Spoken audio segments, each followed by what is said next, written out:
دوستو یاد رکھنا، تگڑا اور مضبوط جوان پتہ کون ہوتا ہے؟ جس کی نظریں پوری طرح اس کے کنٹرول میں ہوں۔ یہ علامت جوانی ہے۔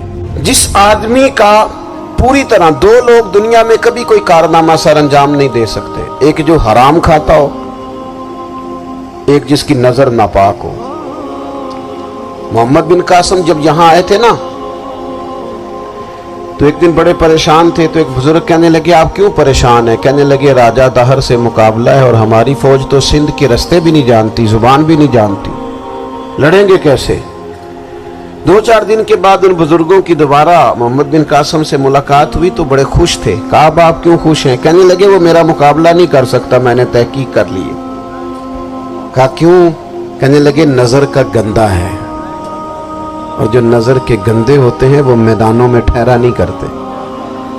میدان کے لیے نکلنے کے لیے پاک جوانی کی ضرورت ہوتی، تطہیر مزاج ہونا ضروری ہوتا ہے، پاکیزہ افکار اور سچی اور سچی ستھری سوچوں کا ہونا ضروری ہوتا ہے۔ اس لیے فرمایا کہ میرا مقابلہ نہیں کر سکتا۔ حضرت عبداللہ ابن حذافہ کمرے میں تھے تو وزیر کی بیٹی اندر سجی سنوری پہنچ گئی۔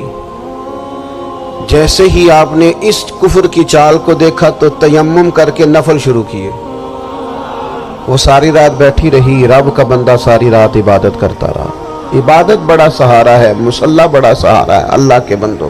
صبح دروازہ کھولا، وزیر نے اپنی بچی سے پوچھنا چاہتا تھا رزلٹ کیا نکلا، تو وہ کہنے لگی پیچھے ہٹ جا، اب تیرا میرا تعلق کوئی نہیں، میں نے نبی پاک کا کلمہ پڑھ لیا۔ اس نے کہا میں نے بھی زمانہ دیکھا ہے، پر یہ کیا لوگ ہیں، کستوری کے بنے ہوئے، سندل سے دھلے ہوئے، کہ میں ساری رات کمرے میں رہی اور 100 اور 1000 آدمی جس جوان کا مقابلہ نہ کر سکے، اتنا طاقتور جوان کمرے میں رہا اور اسے نظر اٹھا کے نہ دیکھا۔ او کچا رانگے للاری والا جڑا چڑھدا تے لیندا رہندا ہے، اے عشق تیرے دا رنگ محمد چڑھیا پھر نہیں لیندا۔ میں کہا ایک دفعہ نظر اٹھا کے نہیں دیکھا، کمال ہو گئی۔ اتنے بڑے لوگ، اتنی بڑی سعادت مندی، فیروز بختی، معاملہ فہمی حد ہو گئی۔ اللہ اکبر۔ دوستو بادشاہ جب پوری طرح ہار گیا نا، اس نے کہا مار دو۔ تیل گرم کیا ایک کڑاہی میں، اور جب آپ کو اس میں ڈالنے لگے تو آپ کی آنکھوں میں آنسو آ گئے۔ بادشاہ کا خیال ہوا شاید نرم ہو گئے ہیں، کہنے لگا روئے کیوں؟ فرمانے لگے سوچتا ہوں جان ہی ایک ہے، کتنا مزہ ہے اس کی راہ میں جان دینے کا، کتنی لذت ہے اس کے نام پر مرنے میں، کتنا لطف ہے۔ جے تو چڑھیا اتے دار بھی نہیں، تے جے تو وکیا عشق بازار بھی نہیں، تے ایڈا سستا سودا پیار بھی نہیں، تے ایڈا سستا لبدا یار بھی نہیں۔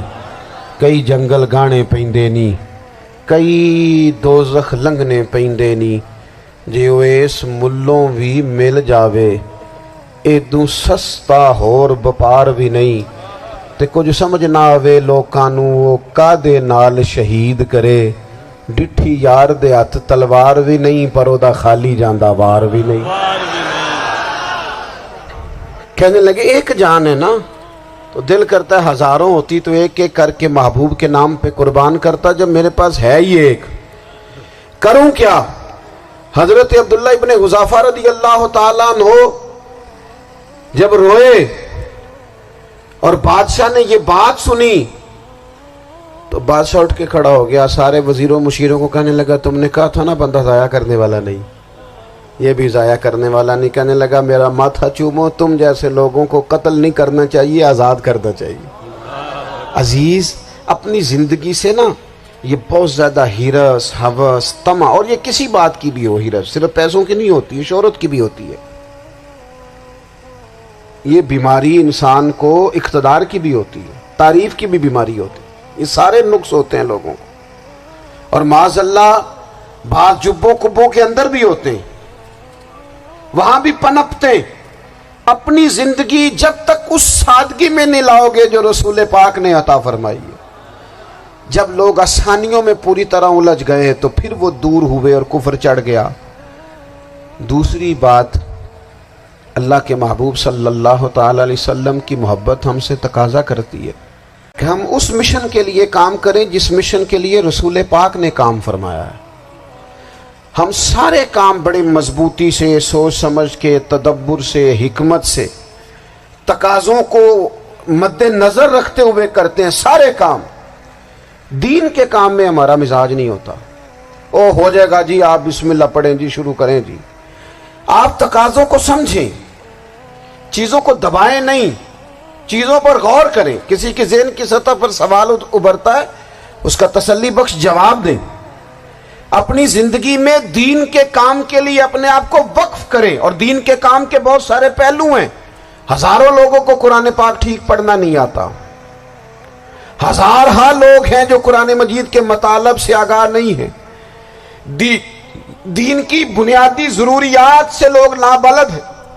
میں آپ کو کس طرح یہ بات سمجھاؤں کہ ہزاروں کی تعداد میں طلاقیں اس لیے ہوتی ہیں کہ مردوں کو طلاق کے مسئلے نہیں آتے، انہیں پتہ نہیں ہے کہ مجھے حقوق زوجین کے معاملے میں کیسے چلنا ہے۔ ڈھیر سارے گھروں میں تباہی اس لیے ہے کہ تربیت اولاد کا دینی منہج ہمیں نہیں پتا۔ اپنا حصہ ملائیں دین کے کام میں۔ ایک آدمی کو اگر تو نمازی کرنے میں کامیاب ہو گیا، تیری زندگی بدل گئی۔ وہ دین بیزار لوگ جو ہمارے بیچ بیٹھ کے ہماری نوجوان نسل کو پگڑی اور داڑھی کا نام لے کے بنیادی طور پر دین سے دور کرتے، ایسے نوجوانوں کو دین کا پیغام محبت دے کر دین کے قریب کرنا ہماری ڈیوٹیوں کا حصہ ہے۔ ہمیں ذمہ داری کا احساس کرنا پڑے گا، ہمیں یہ خاص قدم اٹھانا پڑے گا، توجہ دینی پڑے گی۔ مساجد، مدارس، میں آپ سے عرض کروں، اتنی ڈٹ کے مخالفت ہوتی ہے نا مدرسوں کی، اتنی ڈٹ کے۔ میں ادارہ چلاتا ہوں، اس کے چلانے میں جو مشکلات ہیں وہ تو ہم بتا نہیں سکتے آپ کو، اس لیے کہ میری قوم، میرا اس قوم سے تعلق ہے جو نعت خواں امیر کرنا چاہتی ہے، مدرسے نہیں۔ ہاں، نقیب خطیب پیدا کرنا چاہتی ہے، شعر و شاعری کی زندگی کو پروان چڑھانا چاہتی ہے۔ فقط ہمارا ان لوگوں سے تعلق ہے جو لاکھوں کروڑوں روپیہ محافل پہ لگائیں گے، اور قاری صاحب بیچارے اگر مسجد کا کوئی ہونے والا کام کسی وقت بتا دیں گے تو وہ بڑی مشکل آ جائے گی ان کے لیے۔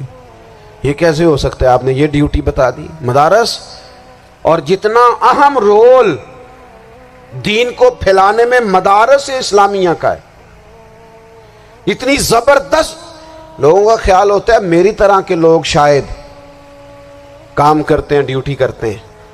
یہ 10-15 لوگ آپ کو نظر آتے ہیں جو آپ کو کہیں میڈیا پر یا ادھر ادھر ڈیوٹی کرتے، مخلص لوگ اپنی جگہ پہ، وہ بھی بڑا ہی کام کر رہے ہیں، جو میڈیا پہ آ کے بھی اخلاص سے اور درد دل سے کو دین کی، ان کی بھی کسی بات کی حوصلہ شکنی نہیں، لیکن ہزارہا اساتذہ جو مدارس میں بیٹھ کے پڑھاتے ہیں، جنہوں نے وہ سارے لوگ تیار، آپ سمجھ نہیں سکتے کتنا بڑا کام۔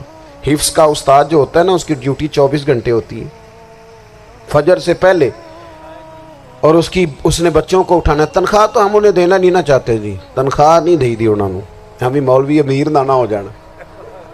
مولوی نو تے سوٹ بھی 27ویں والی رات دے ہے تاکہ کدھر سوان کے عید والے دن پا نہ لوے، چونکہ 27ویں تو بعد تے درزی پھڑتا ہی کوئی نہیں، کیوں حضرت؟ ایسا ہی ہے نا، اس وقت تو نہیں نہ لیتا، تو ہم چاہتے ہیں مولوی ہماری مرضی کے ہماری طرح کا سوٹ نہ پہن لے۔